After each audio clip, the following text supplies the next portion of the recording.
Sure. Pretty easy team to pick this week. Razor, just with Tom coming in, was it something that makes it easy to head coach and going into a semi-final, sleep a bit easier at night?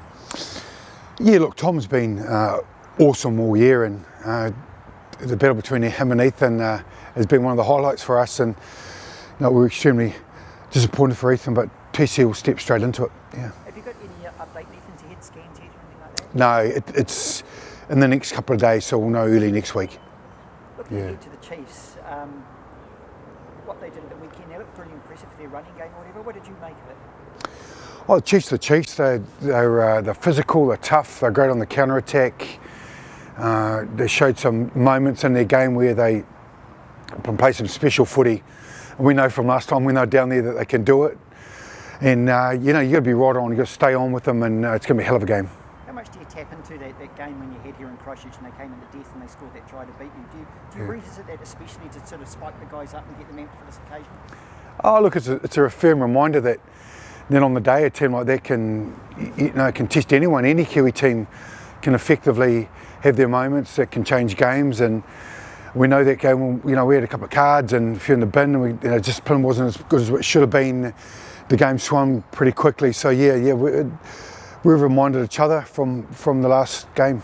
Are you satisfied you fired enough warning shots just against the Reds? The scrum was especially strong. You've spoken about that the other night, but do you feel that you're really sort of peaking, building nicely for this sort of semi-final? Yeah, look, the set piece has been exceptional for us. Look, we've got a great tight five, awesome mobile loosies, and when we get to a set piece, it's where we want to leave our mark, and we've done it with a group that's built, as you said, over the year. So look, it's peaking nicely. Yeah. Again, gone for Ollie Jaeger ahead of Fletcher. Can you just revisit again, just with Ollie, just how good he's been at that tight head and just what he's brought this year and how he's improved? Oh, look, Ollie's just exceptionally strong. He's a big man. He's been with us for 6 years. He's done his time and he's taken his opportunity. We're really pleased and proud of what he's achieved. He's an Irishman that's come out here to have a crack as a loose forward, turned into a prop, and now he's playing for the Crusaders and on the All Black radar. So it's a special story. What about for yourself, this 100th game with you and Jason? Does it make it particularly special for you guys? Do you talk about it much this week? It's awesome. You're really proud to get to 100, but it's a milestone. It's something you want to reflect on. You don't use it as such during the week. You want to talk about it after the fact, and you want to just have a greater performance and prepare the boys to be ready. Just one last one for Razor. Quinn Strange, was he ready? Would he have been able to go on the bench, or were you just happy with what you had there with the young fella? Yeah, it's one of those calls you had to make. What we felt for the best for the team. Zach has played a number of games. He's fully fit. He's ready to go. Quinny hasn't quite had a chance to have a crack and get on the field, but yeah, it's one of the calls you make. Nothing in it. Yeah, Jordan. Razor, this could be your last game at home for the season. Are the lads treating that as such? Is that this is their one last hit out for the season here? Well, it's Finals footy. We're really clear. This is the night. You've got to perform now, and you don't look too far ahead. That's a great thing about Finals football, and something we pride ourselves on, and getting each day right, and then the game right, and winning those moments that you have to. And our preparation's been fully on this. You get the result Friday, and then you get to have a look on Saturday what the next week looks like. But deal with this. Yeah. Has missed bugger all games. He likes to just get stuck in. How is he doing himself? Injury aside, how is he doing? Ethan? Yeah. Look, Ethan, he's a man of few words. He won't say too much around look how disappointed he is. He keeps thanking everyone and thanking everyone for their support and help, and to a point sometimes apologises. We're like, no, it's an injury, it's a part of rugby. We thought he'd got past it. Like any good man, you get to a point where you need a good run, and he just quite hasn't had a 2 or 3 year block, because his performances at All Black level, as we know, Crusaders standard is incredible. But for him to get another injury like this is, we really feel for him. Look, he'll come back, he'll rehab. Operations these days are incredible. The surgeons can do a great job and get them back to the same level. It's the same shoulder he's done before. So once he's got his head down and start working and get past the operation part and gone through all the the processes of having an injury, he'll be right. Yeah. As a coach, it must be quite a nice feeling, well, not when something like that happens, but to know that you've got someone who can step right in. Yeah, with Tom. Look, Tom's been exceptional when he's taken his opportunities. We're fortunate to have a lot of depth in our loose forwards. He's experienced, been with us for 3 or 4 years, TC, so he's ready to go.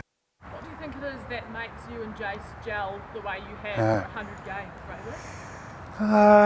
Jason and I got a special relationship. We're good mates, but we treat our jobs really professionally, and we love to build relationships with our players. He sees things I don't see, he feels things I don't feel in regards to the group, and he's always chipping away, he's always in my ear, he's a little bit of he covers a lot of my blind spots, and I do that for him as well. So the relationship's really open, and we have some tough conversations as well with each other. We keep each other accountable, that good mates do, and then we walk away and we know what we've done is best for the Crusaders. And look, I'm just really proud how professional he is and where he's come from to today, because it's a real storyline for Jace, like where he's come from, what he's achieved. He chucked his job and to chase a professional coaching job, you know, in our game, and we know what's like, you know. Head coaches, assistant coaches can get swept pretty quickly if things don't come right, but he went in the deep end, and I'm just really proud that he's taken and trusted himself, and we've got to where we are. We're both really focused on this weekend though. Yeah. It's been a tight tussle with the Chiefs this year for the Crusaders. Yeah. Is it exciting? Is it nerve-wracking? Is it a bit? How are you feeling about having the Chiefs in the semi? Oh, you've got to play everyone and beat everyone that's in front of you to get the results. So it's the Chiefs this week. You know, whoever's next week's next week, and that's the great thing about finals footy. You got to perform on the day. You use all your experiences that you've had before, and you got to go out and perform. And I think that's the exciting thing. You know, the number of years we've done it, you a lot of your performances in your planning. So we're excited with the planning of the week and enjoy it. Can keep connected as a group, and you got to enjoy the week. But there's always a little bit of deep sigh moments, and have you done enough, and you know, have you prepared the boys well enough? And my mind goes pretty deep anyway, but probably more these weeks than others. So just one question from me, mate. It's just been a pretty healthy diet of Australian rugby, I think, over the last 5 weeks in a row. Does much change knowing you're heading into a New Zealand team when a lot spoken about the physicality, the abrasiveness of the derby, so to speak? Yeah, good question. I think the Queensland game on the weekend was physical enough, just as a reminder. They treated it as an origin match, and it felt like that. It was much more physical than the week before. Some of the contacts, it took us a long time to break them and take a couple of opportunities. You know, we thought they were great around the whole field. So look, the preparation and experience of the group has helped us get ready.